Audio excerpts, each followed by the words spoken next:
సమీప భవిష్యత్తులో జగన్మోహన్ రెడ్డి గారి రాజకీయ భవితవ్యం ఏ విధంగా ఉండబోతుందని ఒక సీనియర్ రాజకీయ నాయకుడిగా మీరు భావిస్తున్నారు? అంటే ఇప్పుడు వచ్చిండే సమస్య తెలుగుదేశం పార్టీ కూటమిగా ఉంది. పవన్ కళ్యాణ్ గారు అయితేనేమి, జనసేన అయితేనేమి, తెలుగుదేశం పార్టీ, బీజేపీ ఒక కూటమిగా ఏర్పడినారు. మొన్న ఎన్నికల్లో పాల్గొన్నారు. మంచి మెజారిటీ వచ్చింది. గవర్నమెంట్ ఫామ్ చేశారు. ఇప్పుడు జగన్మోహన్ రెడ్డి గారికి 11 సీట్లే వచ్చినాయి.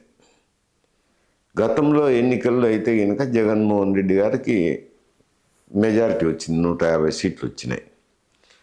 వచ్చినప్పుడు ఎస్సీలు అయితేనేమి, మైనారిటీస్ అయితేనేమి, మా కాపు కులస్తులు రెడ్డి అటు సైడ్ కాపులు అయితేనేమి అందరూ బాగా గట్టిగా చేశారు. అతనికి చేశారు. అందువల్ల 150 సీట్లు వచ్చినాయి. ముఖ్యమంత్రి కూడా అయినారు. సరే, ప్రభుత్వం వైఫల్యం వల్ల అతన్ని ఓడించినారు. ఇప్పుడుండే పరిస్థితికి వచ్చే అక్కడ కాంగ్రెస్ పార్టీ రాష్ట్రం విభజించిన తర్వాత ఆంధ్రాలో కానీ రాయలసీమలో కానీ కాంగ్రెస్ పార్టీ పట్ల కొంచెం ద్వేషభావం వచ్చింది ప్రజలు. ఎందుకంటే ప్రతి ఒక్కరు ఇక్కడ ఏదో పని చేస్తానో, ఏదో బాంధవ్యాలు కలిగి ఉంటాయో, రకరకాలుగా ఉండింటారు కదా. ఏంది ఇంత అన్యాయంగా రాష్ట్రాన్ని చీల్చడం ఏంది 50 ఏళ్ళ తర్వాత? ఈడ ఆంధ్ర రాష్ట్రం నుండి ఆంధ్ర రాష్ట్రం నుంచి తీసిపోయి కలిపి మళ్ళీ వాళ్ళే విడదీస్తున్నారని చెప్పి కొంచెం సోనియా గాంధీ మీద వ్యతిరేక పవనాలు ఉండే, కొంచెం మంచిగా కూడా మాట్లాడకుండా ఉండ్రి. అటువంటిప్పుడు కాంగ్రెస్ పార్టీ ఆడ కిలపడిపోయింది. కాంగ్రెస్ పార్టీ కిలపడిపోయేసరికి కాంగ్రెస్ ఓట్ బ్యాంక్ అంతా జగన్మోహన్ రెడ్డి గారికి షిఫ్ట్ అయింది. ఎందుకంటే కాంగ్రెస్ తెలుగుదేశం ఫైట్ చేస్తున్నాయి కాబట్టి, కాంగ్రెస్ ఓట్ బ్యాంక్ తెలుగుదేశం పోదు కాబట్టి అది జగన్మోహన్ రెడ్డికి షిఫ్ట్ అయింది. కొత్తగా ఆటోమేటిక్గా బదలాయింపు అయిపోయింది. అక్కడ కాంగ్రెస్ పార్టీ కిలపడిపోయింది. ఇప్పుడు మళ్ళీ 2 ఎలక్షన్లు అయిపోయినాయి. ఇప్పుడు అవి లేవనుకోండి. రాష్ట్రం విభజన తర్వాత వచ్చిన సమస్య అయితే లేదాడ. ఇప్పుడు వాళ్ళ చెల్లెలే ఆడ పార్టీకి సారథ్యం వహిస్తుంది. సరే, ఆమె ఎంత మాత్రం బాధ్యతలు నిర్వహించుకుంటేనే వేరు వ్యాక్యూమ్ అయితే ఉంది. కాంగ్రెస్ పార్టీ మాత్రం సక్రమంగా పనిచేస్తే ఇది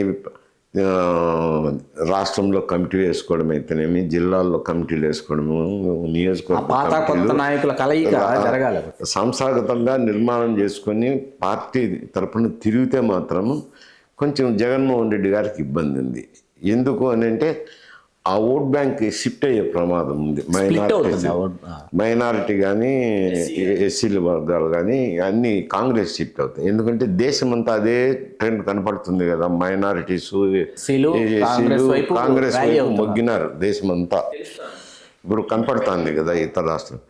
ఈ రాష్ట్రంలో కూడా అదే జరుగుతుంది. అదే జరిగినప్పుడు ఆ ఓట్ బ్యాంక్ ఒరిజినల్గా కాంగ్రెస్ ఓట్ బ్యాంక్ ఏది ఉందో అది కాంగ్రెస్కి షిఫ్ట్ అవుతుంది. షిఫ్ట్ అయితే నష్టం జరిగేది ఎవరికి జరుగుతుంది? జగన్మోహన్ రెడ్డికి జరుగుతుంది. అది జరగబోయేది లేదు. అది వైఫల్యం చెందిందంటే ఆ ఓట్ బ్యాంక్ అక్కడే ఉంటుంది. మరి అది వాళ్ళిద్దరి మధ్య వారు కానీ రేపు పొద్దున కాంగ్రెస్ పార్టీ హైకమాండ్ తీసుకొని ఈమెనే ఉంచుతారా, ఇంకొకరిని మారుస్తారా, అది ఏం పడతారో ఇంకా 4 సంవత్సరాలు ఉంది. అంటే ఇప్పుడు అది జరగకుండా ఉండాలంటే జగన్మోహన్ రెడ్డి గారు వెళ్ళి రాహుల్ గాంధీ గారికి సరెండర్ అవ్వాలి. ఎందుకంటే పొత్తు పెట్టుకోవడం, కాంగ్రెస్ వైకాపా కలిసి పొత్తు పెట్టుకొని ఒక జర్నీ చేద్దాం అట్లాంటిది ఏదో జరిగితే షర్మిల గారిని తొలగించి ఒక కొత్త న్యూ ఫేస్ కావాలని ఇవన్నీ చెప్పలేము. ఇవన్నీ మనం ఊహాగానం. లేదు, కాంగ్రెస్ పార్టీకి వేరే నాయకుని పెట్టుకోవచ్చు, లేదు షర్మిలనే కంటిన్యూ చేయొచ్చు, ఆమె వచ్చి యాక్టివ్గా పనిచేయచ్చు. ఇవన్నీ రకరకాల లైన్లు ఉన్నాయి. అవన్నీ తర్వాత దశాబ్దాల తరబడి సుదీర్ఘమైన రాజకీయ అనుభవాన్ని రంగరించుకున్నటువంటి మీరు 2 ప్రబలమైనటువంటి సామాజిక వర్గాల మధ్యలోనే రాజ్యాధికారం అనేది ఆంధ్రప్రదేశ్లో ఉన్నటువంటి సమయంలో 3వ ప్రత్యామ్నాయానికి అసలు ఆంధ్రప్రదేశ్లో అవకాశమే లేదంటారా? అంటే 2 ప్రబలమైన వర్గాలు అంటే ఇప్పుడు మారింది కదా. రెడ్డి కానీ కమ్మ కానీ 2 ప్రబలమైన సామాజిక వర్గాల మధ్య రాజ్యాధికారం. ఎందుకంటే రెడ్లంతా కాంగ్రెస్ వైపు ఉన్నారు, కమ్మలంతా తెలుగుదేశం వైపు ఉన్నారు. అంటే కొందరు ఇటు అటు అన్ని పార్టీలు అందరూ ఉన్నారు కానీ మెజారిటీ అది. ఇప్పుడు మళ్ళీ జనసేన ఒకటి కాపుల్లో వాళ్ళు కాపులు మేము సపరేట్ అంటారు. మాకు కూడా అయితే మమ్మల్ని కూడా కాపులే అంటారు. కేవలం రెడ్డి అనేది ఎవరిని అంటారు అని అంటే రెడ్డి పని చేసింటారు కదా అప్పుడు విలేజ్ మున్సప్ అంటే రెడ్డి పని పన్ను ట్యాక్స్ రెవెన్యూ వసూలు చేసేవాళ్ళు రెడ్డీకరణం అని ఉండేది వ్యవస్థ రామారావుకు ముందర రద్దు చేసినారు. ఆ రెడ్డి పని చేసిన వాళ్ళనే వాళ్ళ కుటుంబంలోని పెద్దలకే రెడ్డి అని ఉండేది, ఆ వంశస్థులకి. మిగతా వాళ్ళంతా కాపోళ్ళు అని అంటారు. మేము కూడా చెప్పేది మేము ఒకటేని అంటాము, కానీ వాళ్ళు మీరు వేరు మేము వేరు అని అంటారు. కానీ వాస్తవానికి అయితే వాళ్ళు మేము ఒకటే. అయితే ఆచరణలు అయితే వాళ్ళు మీరు వేరు మేము వేరు అని అంటుంటారులేండి. ఈ కాపు సామాజిక వర్గం కూడా ఒకటి వచ్చింది కదా, తప్పదు కదా. జనసేన వచ్చినాక వాళ్ళకు కూడా అటు చంద్రబాబు నాయుడు గారు కూడా బాగా ఓట్ ట్రాన్స్ఫర్ అయింది. ఏది కాపుల ఓట్లు అయితేనేమి, తర్వాత రాయలసీమలో ఉండే బలిజ ఓటు అయితేనేమి, జనసేన కింద పతాకం కింద బాగా ట్రాన్స్ఫర్ అయ్యి మంచి మెజారిటీ వచ్చేదానికి, గవర్నమెంట్ ఫామ్ అయ్యేదానికి చంద్రబాబు నాయుడుకు అది ఒక భూతమైపోయింది. అందువలన ఆయన కూడా పవన్ కళ్యాణ్ గారికి గౌరవం ఇవ్వడము, జనసేనకు కొంత గౌరవం ఇవ్వడము జరుగుతుంది. జరిగి ప్రాధాన్యతను కూడా ఇస్తున్నారు. ప్రతి చోట చూస్తాం కదా, క్యాబినెట్ మీటింగ్లో కానీ పత్రికల సమావేశంలో అర్థమవుతుంది కదా. అలాగే ఈయన గతంలో ఈ కూటమి ఏర్పడకముందు బీజేపీలో అలయన్స్ ఉన్నారు పవన్ కళ్యాణ్ గారు. ఆయన ఏదో నచ్చజెప్పి బీజేపీని కూడా ఇక్కడ చేర్చినారు. చంద్రబాబు నాయుడుకు కొంచెం ఇష్టం లేకుండా, వాళ్ళకి బీజేపీ వాళ్ళకి ఇష్టం లేకపోయినా ఏదో ఆయన అనుసంధానం చేసినారు. చేసినాక వాళ్ళకేమైంది, ఢిల్లీలో వాళ్ళకు బొటాబొట్టిగా మెజారిటీ వచ్చింది. దానికి 20 ఓట్లు, ఇప్పుడు కూటమికి 20 మంది ఎంపీలు ఉన్నారు కదా, ఆ 20 గంపగుత్తగా వచ్చింది కదా ఎన్డీఏ ప్రభుత్వానికి కూడా. అందువల్ల అటు బీజేపీలోనూ నాయకులకు ఈయనంటే అభిమానం ఉంది, ఇటు అభిమానం ఉంది. ఇప్పుడు కొంత సామాజిక వర్గాలు సమీకరణలు జరుగుతున్నాయి. ఈ మార్పులు అయితే సమీకరణ మార్పులు జరుగుతున్నాయి.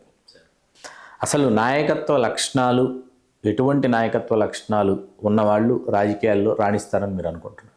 ఇప్పుడు పోయినాయిలండి, లక్షణాలు పోయినాయి.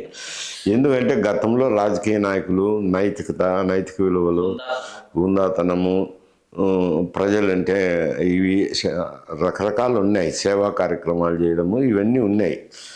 ఇప్పుడు ఏమైందంటే జగన్మోహన్ రెడ్డి వచ్చినాక ఫస్ట్ ఎన్నికల్లో అయితే 1000 రూపాయలు అనేది సర్వసాధారణం అయిపోయింది ఓటుకు. మళ్ళీ నిన్న ఎన్నికలు అయితే 2000 అనేది సర్వసాధారణం అయిపోయింది. ఇరు పార్టీలు 2000 రూపాయలు దాదాపు 75% నియోజకవర్గాల్లో పంచినారు. 75% నియోజకవర్గాల్లో కూటమి అభ్యర్థులైనా ఇచ్చినారు, ఇచ్చినారు, ఇద్దరు ఇచ్చినారు. కానీ ఇద్దరి దగ్గర తీసుకున్నారు, కానీ వాళ్ళ అభిప్రాయం ఏ విధంగా ఉంటే ఆ విధంగానే ఓట్లేసినారు. అందువల్ల ఎవరైనా అభ్యర్థి నిలబడాలంటే ఇప్పుడు వ్యాపార రంగానికి సంబంధించిన వాళ్ళు, రియల్ ఎస్టేట్లో ఉన్నవాళ్ళు, పారిశ్రామికవేత్తలు వీళ్ళే వస్తున్నారు. వీళ్ళు ఇంత ఖర్చు పెట్టాక మళ్ళీ అది సంపాదనలో పడతారు. ఇప్పుడు కంపేర్ చేయలేము. రాజకీయ నాయకులు అనేవాళ్ళు వచ్చేదానికి ఇది ధన ప్రవాహం అనేది వ్యాపారస్తులే రాజకీయాల్లోకి వచ్చేసి వాళ్ళే రాజకీయవేత్తల అవతారాన్ని ధరిస్తున్న నేపథ్యంలో మీలాంటి ఇప్పుడు చెప్పేదాన్ని సీనియర్లు కానీ మరొకరు కానీ అదేదో కొంతకాలం పోయిన తర్వాత భవిష్యత్తులో జరగాల్సినవి. సార్, పివి నరసింహారావు గారు భారత ప్రధానిగా ఉన్న సమయంలోనే కదా కోట్ల విజయభాస్కర్ రెడ్డి గారు వీళ్ళందరూ కడపకు రావటం. అవును. రాజశేఖర రెడ్డి గారు ఆ సభలో ఆ చెప్పులు ఏవైతే ఉన్నాయో అవి వేయించడం అనేది వాస్తవమేనంటారా? ఏం జరిగింది? మీరు రాష్ట్ర మంత్రిగా ఉన్నారు, రవాణా శాఖ మంత్రిగా ఉన్నారు. నేను మంత్రిగా ఉన్నాను, నేను కూడా ఉన్నాను. మీరు ఉన్నారు వేదిక. అది చేయడం ఆయనకంత మంచి పద్ధతి కాదు, మంచి సాంప్రదాయం. కాంగ్రెస్లో ఉన్నాడు, పదవులు అనుభవించినాడు, తర్వాత పిసిసి అధ్యక్షుడైనారు, తర్వాత ముఖ్యమంత్రి అయినారు. అటువంటి పని చేయించడం అంత మంచిది కాదు. ఆయన ప్రమేయం లేకుండా అది జరగలేదు, ఆయన ప్రమేయంతోనే జరిగింది. అది ఆయన బతుకునే చెప్తాం, లేడు కాబట్టి అంతా మాట్లాడడం బాగుండదు. అతని ప్రమేయంతోనే జరిగింది. Please do subscribe to Telugu Rajyam channel. Please do subscribe to Telugu Rajyam channel. Please do subscribe to Telugu Rajyam channel. Hi అండి, నేను మీ ఆర్పీని, నెల్లూరు పెద్దారెడ్డి చేపల పులుసు ఓనర్ని.